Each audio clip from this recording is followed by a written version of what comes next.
Sure. So it's Ta'anit Esther 2019, which is 100 years, the 100th year's birthday for my grandmother. She was born in 1919 in Ta'anit Esther. So she left us at the ripe age of 82, 18 years ago. But Hadassah Chava Bat Eliezer, she would have been 100 years today. So we'll dedicate it to her. So yeah, anyway, so we are on Sefer Shmuel Aleph, chapter 3, Pasuk 9, and we are in the midst of the inaugural prophecy of Shmuel, the first prophecy of Shmuel. The shofet de jour of the day is Eli, the priest, the high priest, Eli Kohen, and his sons were not acting properly. They were trying to profit and benefit from their work in Bet HaMikdash, and he was warned sternly by a messenger, the man of God, who happened to be the father of Shmuel, Elkanah. And so the man of God was sent to warn Eli to straighten his sons. They act to make sure that, and he didn't do it, and that was the problem. He didn't do it. He was a good father. He just told them nicely, not strong, not stern enough. And I saw today another potential reason, because in those days, prophecy or prophets were scarce. It was not a common occurrence to have a prophet. Pay sucked. Yeah. What? The pay sucked. So, yeah, exactly. The pay was not good. So there was no prophets, and suddenly the man of God comes with such an elaborate message, and he's thinking, I'm the shofet of the day, and I'm talking to God on a regular basis with the breastplate, and not on a regular basis, but when needed. He wasn't sure how to eat it, how to take that prophecy. So he didn't say a word, which was very, very strange. We saw before, in previous discussions when we read the message from the man of God, he didn't answer anything. He just quiet, which was the problem, and indicating that he wasn't really sure if the message is legit, 100%. So God is sending him another message, and now it's basically a message that will be much more stern and irrevocable. That's you messed up, and you're sort of doomed. The decree has fallen. It was given, unfortunately. Now, how is God sending this message? He's sending this message via Shmuel, who is a young man at the time, who is growing up under the wings of Eli. And on the same day that Elkanah came and left and delivered the message, Shmuel is going to sleep. He's lying down, contemplating, thinking all kinds of holy thoughts, as Shmuel would. And he hears a voice. And he thought that Eli, who just became ill, got some eye condition, which deteriorated with time and ended up with him when he passed away at 98. He was totally blind. So an eye condition. So he couldn't see, and it's night. So Shmuel thought he needs help. So here I am. Came once, and Eli says, no, what are you talking about? I didn't call you once, twice, 3 times. Shmuel didn't know what's going on. Eli, after the first time, realized that something is happening here, because to be a prophet, one lesson number 1 in prophecy 101 is realize that God is talking to you. That's number 1 before the foundation. So So Shmuel didn't know that God is talking to him. He thought he was hearing voices. So initially Eli thought also that Shmuel is hearing voices, but knowing Shmuel, who he was, and knowing how prophecy works, he realized quicker that it's God talking to him. And so that was a little bit of a slap on the face, because God is talking to him, and from the voice came from the Holy of Holies, from the Ark, and Eli as a Kohen was lying down in the Kohen dormitory, which was closer to the Holy of Holies, and Shmuel, who was a Levi, who was bunking in the Levi dormitory, was further away. So the voice sort of skipped over Eli and came to Shmuel. Eli felt it, but he, being a very pious guy, knowing what's going on, he blessed. If it's coming from God, it is what it is. Which we'll see that was his attitude all along. Later, he sort of he didn't decided, okay, I'm not moving, I'm not eating, I'm praying the whole time until you cancel the decree. He understood how things are working. So 3 times Shmuel was called, and finally on the 3rd time Eli tells him, listen, it's God talking to you. Next time, don't just run to me, just tell God. Vayomer Eli leShmuel, that's where we are. Chapter 3, verse 9. Vayomer Eli leShmuel. So Eli told Shmuel, he gave him the secret. Lech shchav, you should go and lie down. Ve'haya, im ikra elecha, ve'amarta daber Hashem. So if God calls you again, you should answer, you should say, speak, O God. Ki shomea avdecha, because I'm listening. I'm your servant, I'm listening. Because your servant is listening. Vayelech Shmuel, so Shmuel walks over, vayishkav imkomo, and he went back to where he was, sort of recreating the conditions that happened before, as was 3 times, as was God talking to him. So he sort of went there and lying down and waited, and was waiting. Vayavo Hashem, so God came. So now it's not just a voice, now he feels the presence of God. Vayitiyatzav, so God is standing up next to him, so to speak.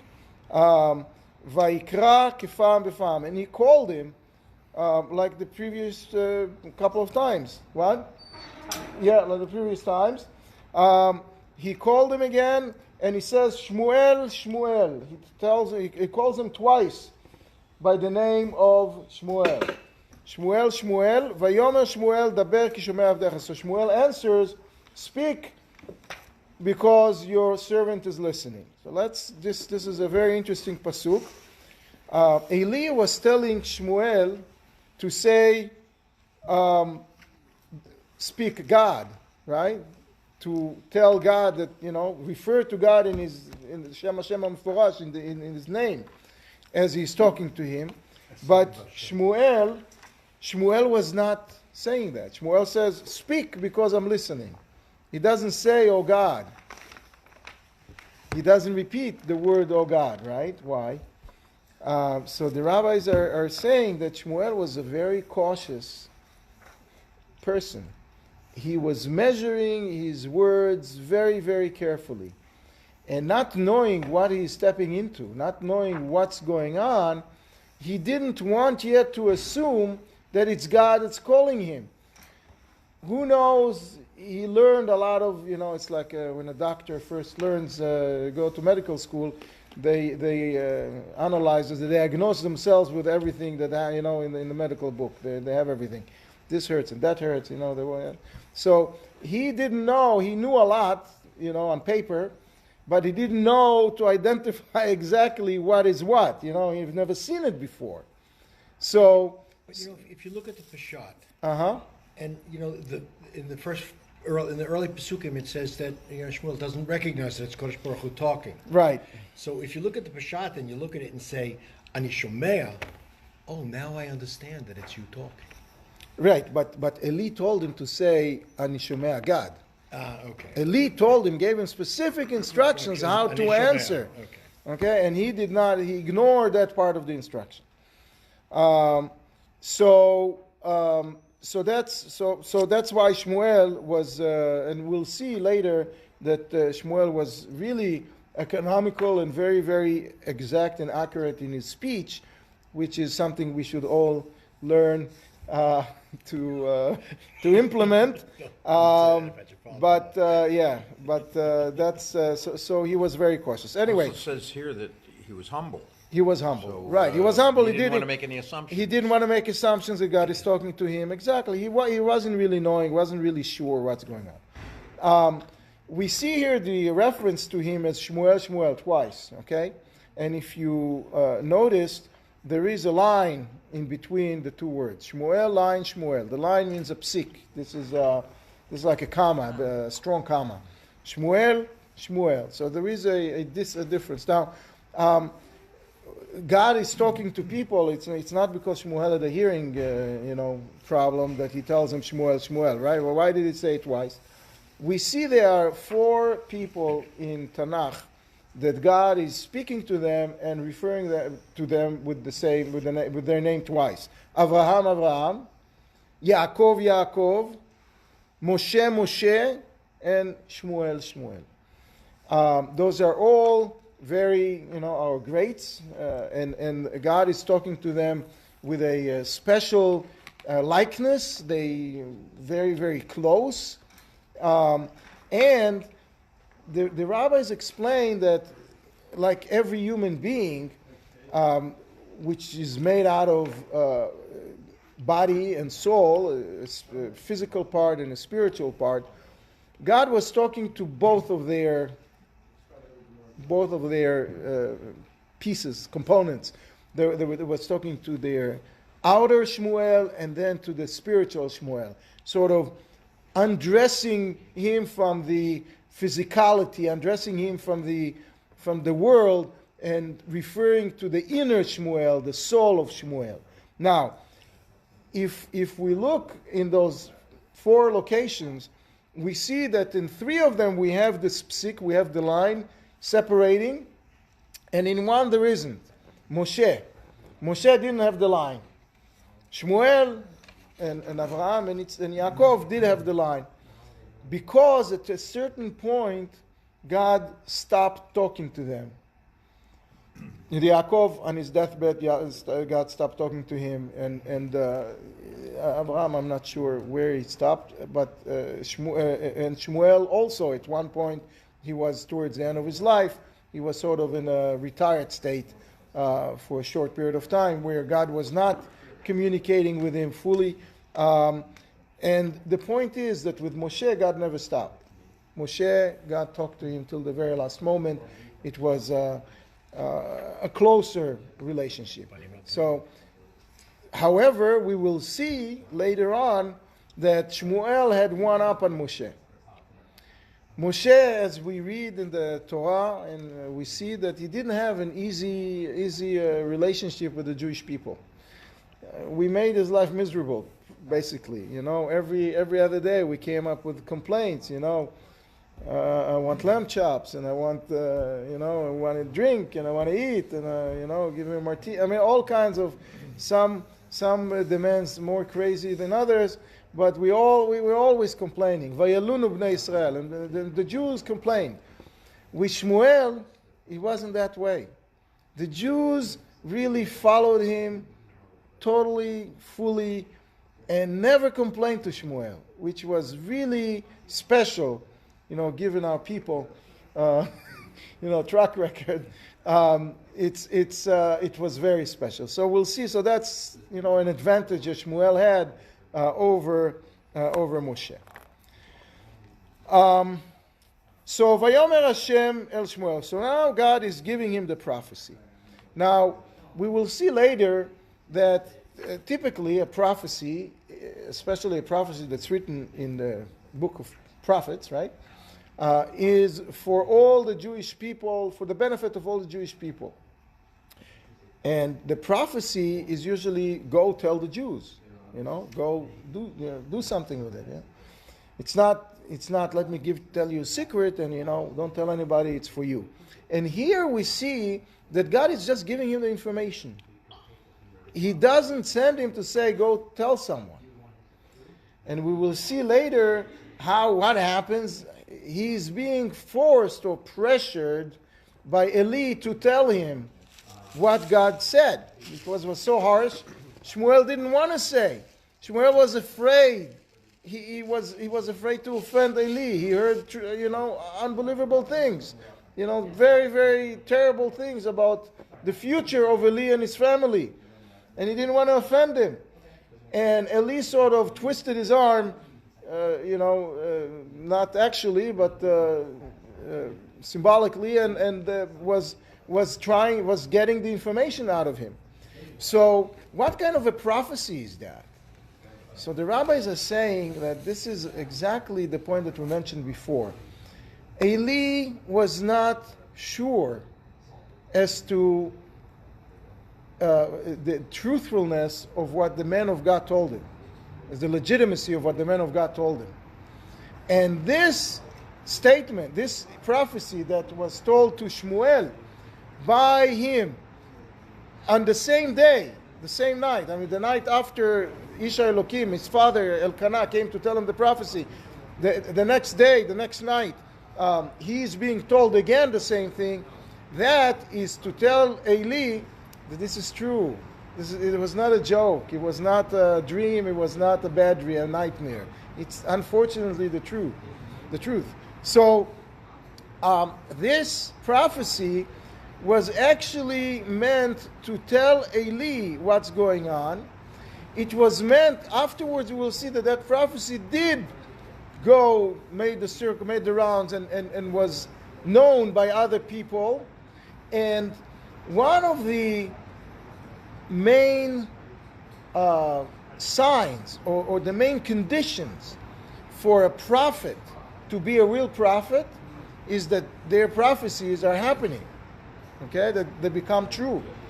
That if you say, I prophesied that they have this holy rabbi that he was very, very holy. He was very upset that the Jews that didn't keep Shabbos, and he was cursing the bus that they were on.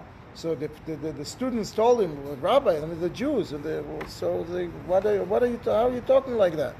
So he said, okay, so the bus nothing will happen to the bus, and nothing happened to the bus. So he became a very holy rabbi because of that.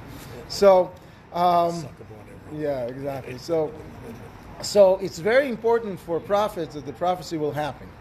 So it was important for the prophecy to be known. Now the Jews, despite the fact that they were warned, stepped right into it, into what they were told that will happen. We'll see. Anyway. So, Vayomer Hashem al Shmuel. So God told Shmuel, and this is the prophecy, I will do something very, very important and very, very prominent amongst the Jews. Asher kol shomo tetzilena shnei oznav. That anybody who hears it, his ears will ring. And this is, by the way, the source of that saying. That when somebody's talking bad about you, your ears are ringing. It's a saying that's coming straight from here. Now, what was the message? What is the terrible thing that anybody who hears, whether the ears will ring because it's so terrible? It's the fallen of the ark in captivity. That the ark of God, the ark of the covenant, will be taken hostage, will be taken captive by the Philistines, which will happen in a few sentences. So that is the message.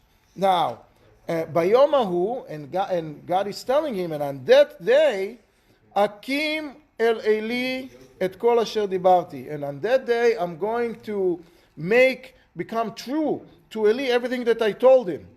El beito hachel vekale, everything that I told him about his household from beginning to end. And what is the beginning and what is the end? The beginning is that his two sons are going to die on the same day as the ark, the same battle that the Philistines won and took the ark.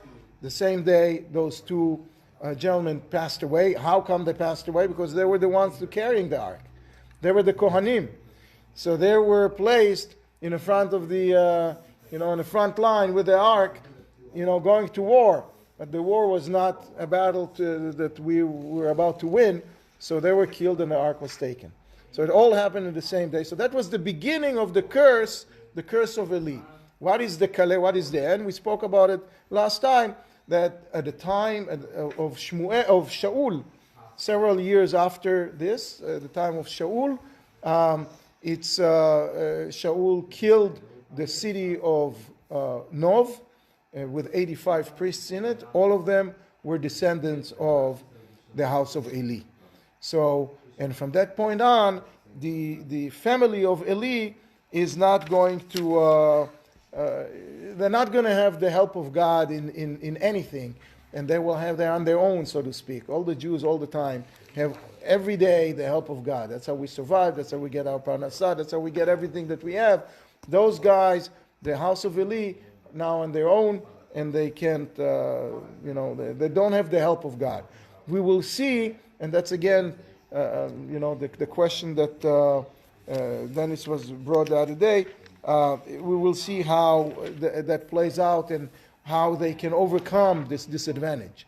Because there are some ways for them to overcome this disadvantage, but they don't have an automatic help like everybody else.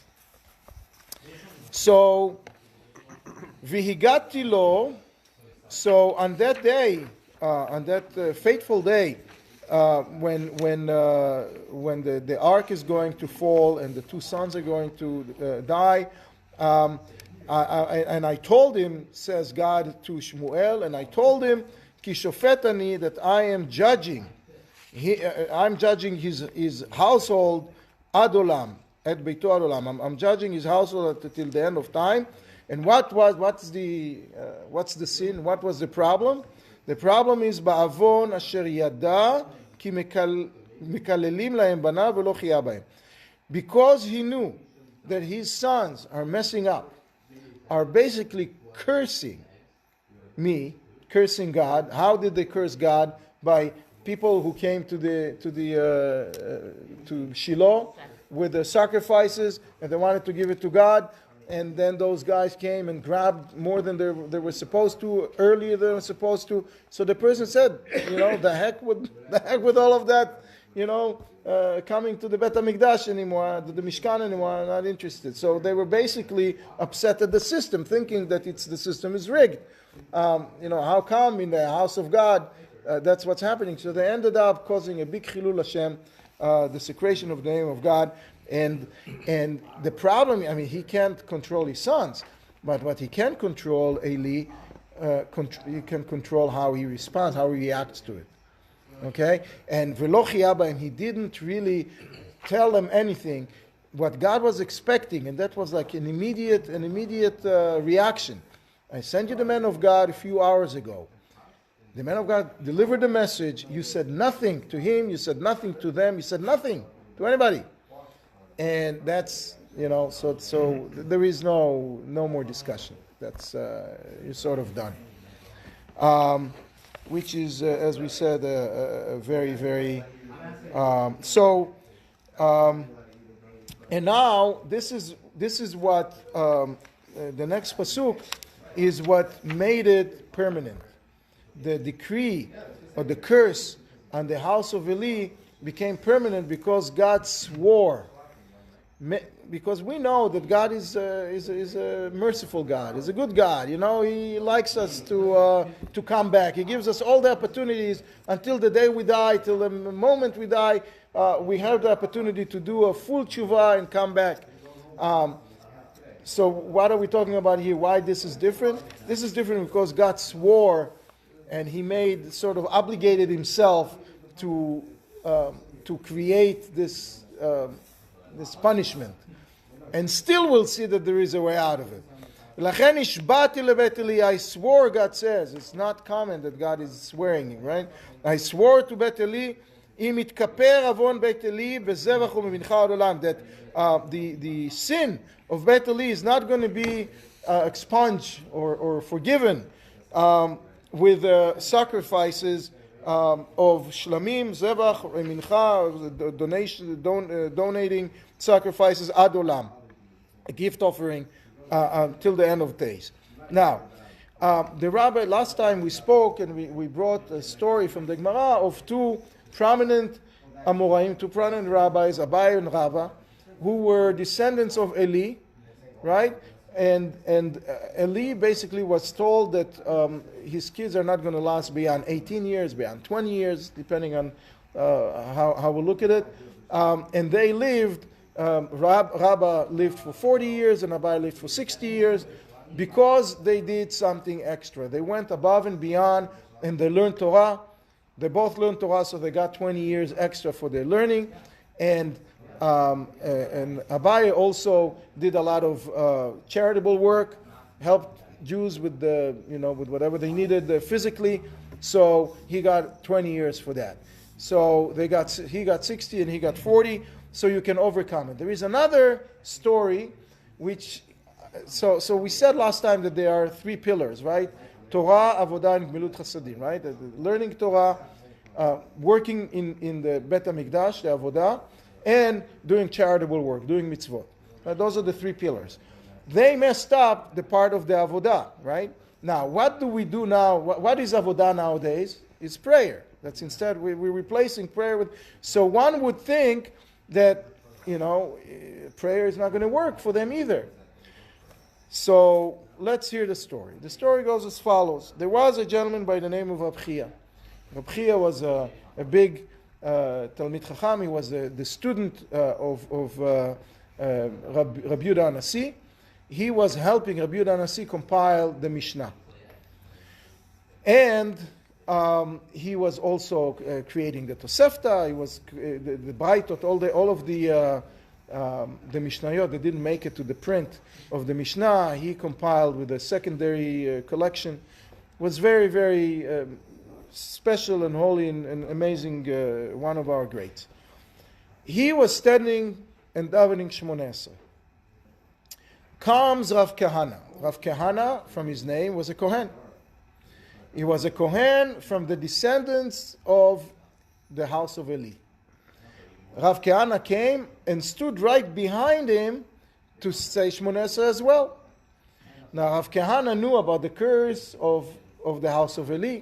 So when he was praying and praying and praying and praying. He was really davening with kavanah. He had a lot, it was a lot to ask. And so Rab Chia finished Shmoneh Esrei before him. Now there is a halacha that you're not allowed to cross in front of someone who davens Shmoneh Esrei. Very important. Here when we stand, it's not a good idea to pass by someone who stands Shmoneh Esrei. And so not all of us, me included, doing that all the time, but this is the halacha. Not supposed to do it. So Rab Chia finishes Shmoneh Esrei, looks behind him and see that Rav Kahana is right behind him, staying Shmoneh Esrei, so he can't walk the 3 steps. And he's standing and standing and standing and standing and standing for a long time. Finally, Rav Kahana finishes. She said, "This is what you do to your rabbis, hello, find somewhere else to daven. But you getting stuck. It's like driving behind a slow car, What? Tailgating, So Rav Kahana was broken up with that, and he told him, "Listen, I'm sorry, but I'm from the house of Eli, and I have a lot to lose, so I davened extra long and extra bekavanah." So Rav Chia said, okay, so I'm going to pray for you too.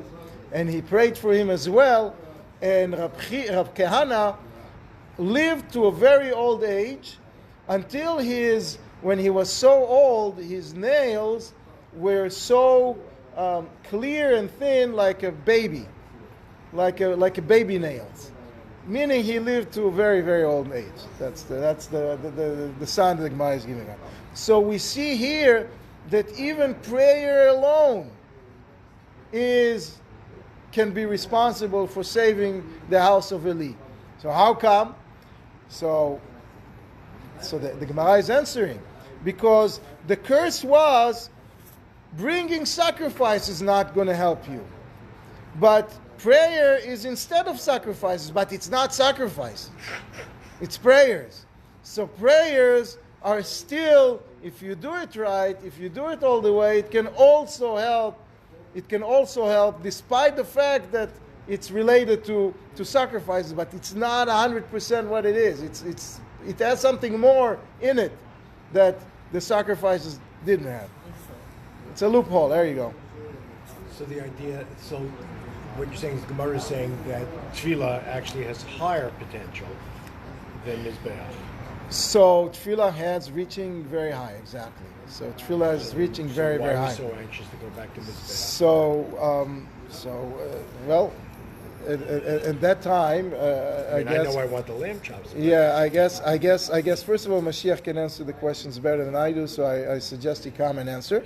I think at that time it's going to have both of them. You know, the tefillah and the sacrifice will have both the same. Don't tell that to a teretiko. Will have both advantages. Anyway, Shmuel hears that and he's shaken to his core. He doesn't know what to do with himself. So Vayishkav Shmuel ad haboker. So Shmuel went to sleep till the morning. Shmuel is an early riser. Shmuel usually would wake up early and, prepare himself and learn and, contemplate and meditate, etc. He will work a lot in the morning before the workday starts.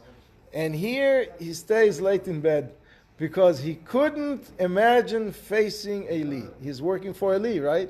He's working with Eli, under Eli. And he just couldn't wake up to, what should I do? It was very strange. Vayiftach et dlatot beit Hashem. Now then what was his job? His job was as a Levi to open the gates of the house of God, right? To open the gates in the morning. So, 9 o'clock, 8 o'clock, 7 o'clock, I don't know, whatever time came, that the doors needed to be open. So he woke up and opened the doors. But Shmuel yareh mehagid et amareh el Eli. But Shmuel was very, very fearful and was afraid of telling what he saw to Eli HaKohen. So he was quiet. He didn't say a word. So now, this is a problem, maybe, because one of the rules for prophecy is that the prophecy must be told. If God is giving you a message to say something, you have to say it. And it says the halacha is that someone who is kovesh et nevuato, someone who is squashing or not saying, not following the law, the request of God to give the message, chayav mitah, punishable by death. The prophet cannot just hear from God and sit on the news. But if you recall, we said before that he was not told to say anything. He was not told to say anything. The prophecy was just, God was just telling it to Shmuel, for FYI, for your information. What does it mean? It meant is that he does not have to say it on his own because God didn't tell him to say it. Eli knew that this is happening because he figured, after 3 times God persisted, so, the 4th time will come and God will talk to Shmuel. And he saw Shmuel is not waking up early in the morning. Something is going on. He wanted to know what the message was. So he was pressuring Shmuel to tell him. And Shmuel told him. So everything was done according by the letter of the law. Shmuel was told, and it was a prophecy, and it was for the benefit of all the Jews because they needed to know it, but he was not told to spread the news. It was Eli who came to him and sort of pulled it out of him, and later on repeated to other people. So Vayikra Eli et Shmuel, Vayomer Shmuel bni, Vayomer hineni. So now he tells him, Shmuel, my son, Make it nice. Come on, So what's going on? He loved him very much. He respected him very much, and he knew that something is up. So now listen to the next sentence, which is it sort of has in it some really amazing requests, but also something sort of terrible.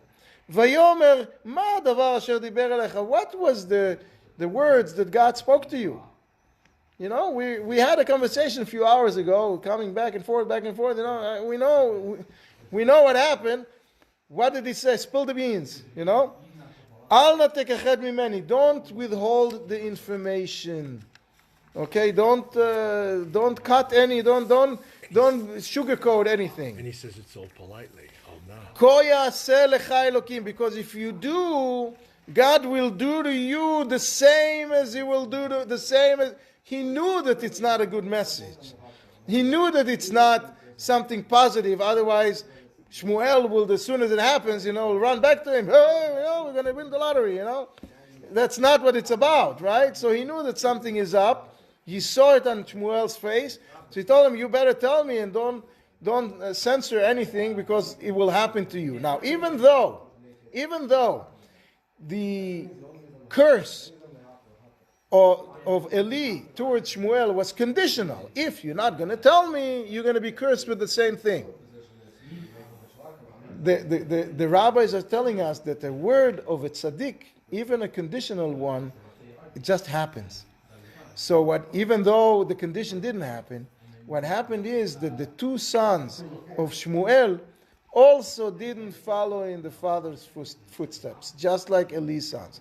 They weren't killed. It wasn't that terrible, but some of the if you're not going to tell me, the same will happen to you, sort of happened to Shmuel. His sons. He was such a tzaddik. Why is he being cursed? So Eli wants to know the information from God. Yeah, but why should, if he's such a tzaddik, he can give a curse. He didn't curse. He said, if you're not going to tell me. So from his perspective, he didn't say anything wrong. But the words of a tzaddik reverberates in the world in such a way. Now let me tell you one more thing. In the next couple of psukim we will see that Shmuel too had whatever he said happened. Now the rabbis are telling us that not only the prophecies of Shmuel happened, not only things that God told him, tell the Jews that such and such will happen on this day, and it really happened.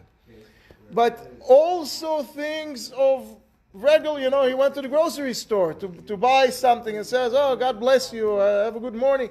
Everything that he said, everything that he uttered became true. That's how all the Jews knew that he is a true prophet, because everything that he said became true. Even a good morning, okay?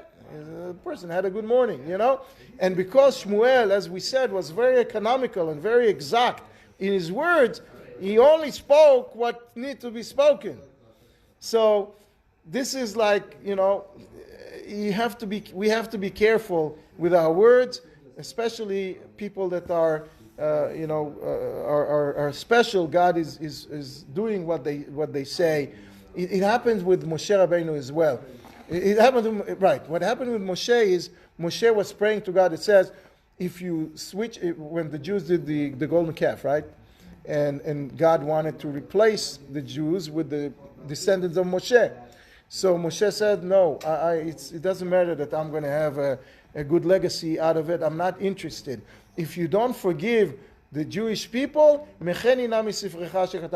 erase me from the book that you wrote.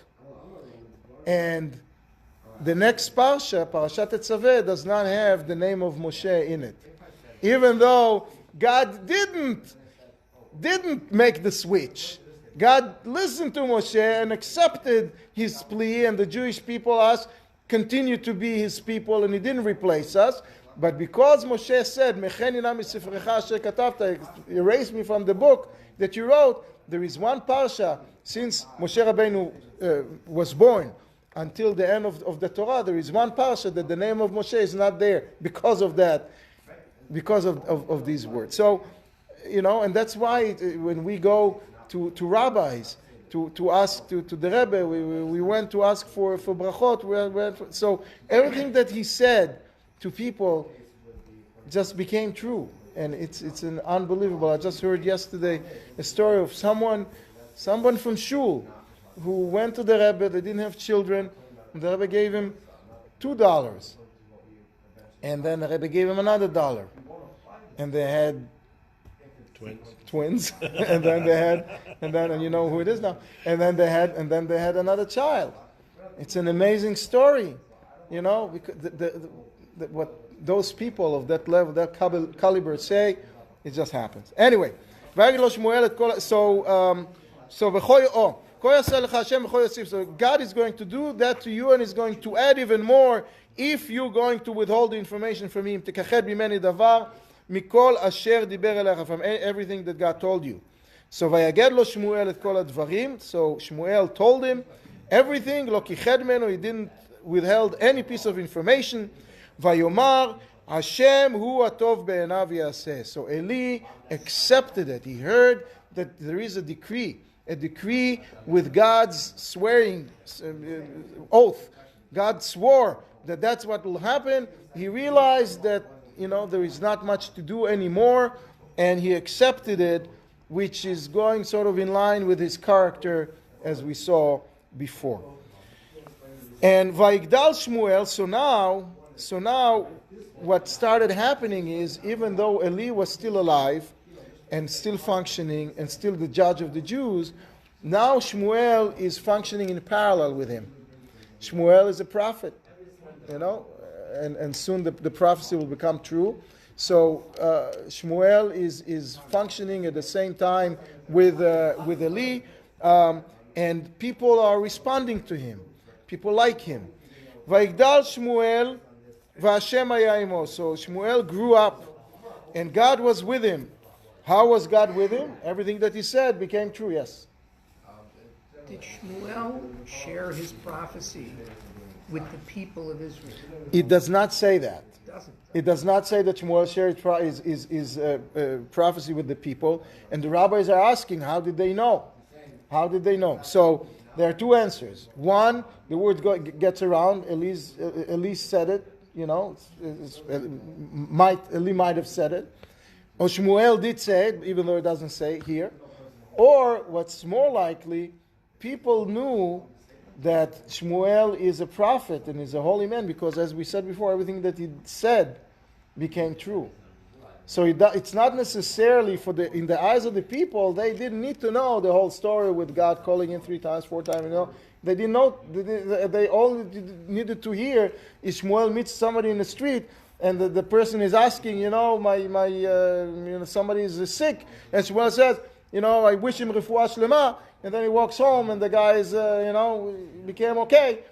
Okay, you do it once, twice, 3 times, you know, hundreds of times with all of his encounters, you know, he's establishing himself as an authority. I understand he could establish himself as a prophet through other prophecies or through other acts. Right. But would it have been appropriate for him to have shared the prophecy about Eli and his sons with the people? Okay, so that's another question, very good question that the rabbis, the Abarbanel ask, and some others, whether should he have told the people that? Curse. But what the prophecy to him is that something terrible will happen, that the Ark of the Covenant is going to be captured in a battle with the Philistines. We will see in the next few psukim, the war starts, and they're taking the ark, and had the people knew, they wouldn't have done it. If they wouldn't have done it, the prophecy would not come true, because they didn't go to the battle with the Philistines. Well, so the prophecy was that Eli's sons would. That's part of the prophecy. The first part of the prophecy, that's not everybody who hears, the ear will ring. That but two Jews. That's a later interpretation of what their ears would ring from. This particular prophecy doesn't mention that. No, it does. It does. It's the prophecy. The prophecy. let me just give you a prophecy 102, okay? Because I know. Prophecy 102 is that the prophet always speak in a very layered language. And the prophet does know what he's talking about. The words that he said, in some cases, can be interpreted many different ways. That's the reason when you open the book of Yeshayahu or Isaiah, and it has full of prophecies, 70 chapters full of prophecies, right? And it's you have a lot of commentary. If it was all clear and easy, you know, in a newspaper language, why do you need commentary, you know? What did he mean by saying this? He meant that event, and the other event, and the third event. So the rabbis are telling us that these are the events because they reveal to us what was known and understood by Shmuel from the get-go. So Shmuel couldn't really tell the Jews that, you know, if you go to this battle, that's what will happen. And after establishing himself as someone who tells the truth, they will listen to him and it will not happen. So he's basically shooting himself in the foot. So he might have known not to or felt that he shouldn't be saying it. Because the Jews would go to the battle. And he could have stopped them. He could have stand there and says, no, don't go. Right, but he didn't. Let's just try to finish the chapter if we can. ויגדל שמואל והשם היה עמו ולא הפיל מכל דבריו ארצה. ששמואל grew and God was with him and nothing that he said didn't become true. וידע כל ישראל מדן ועד באר שבע, and all the Jews from the north to the south, from the Dan, which is in the north, to Beer Sheva, which is the south, כי נאמן שמואל לנביא להשם, that Shmuel was a trusted messenger, trusted prophet to God, and this is where the rabbis are learning that the people were not giving him a hard time. They really, really liked him. And one of the reasons that the difference between Moshe and Shmuel, Moshe was sitting in the center, and everybody would come to him. Shmuel took the bus and toured all around the world, and toured all around the land of Israel. He came to the people. So he reached them from the north to the south. Imagine the head of the Jewish people show up at your doorsteps and start talking to you. It's a whole different ball game where if you needed to go to them. ויוסף השם ליראו בשילה כנגלה השם את שמואל בשילה בדבר השם. So God continued, God continued to show himself in Shiloh. What does it mean? Before we said that prophecy was scarce. As soon as Shmuel started prophesying, the floodgates opened and it became more prevalent. He taught others on how to get to a level of a prophet. You need to establish, you need to do stuff. You need to pass prophecy school. They had the bar exam. You have to do stuff in order to become an official prophet. And he started teaching people how to do it. And Shiloh became a center for that kind of activity. You were talking before about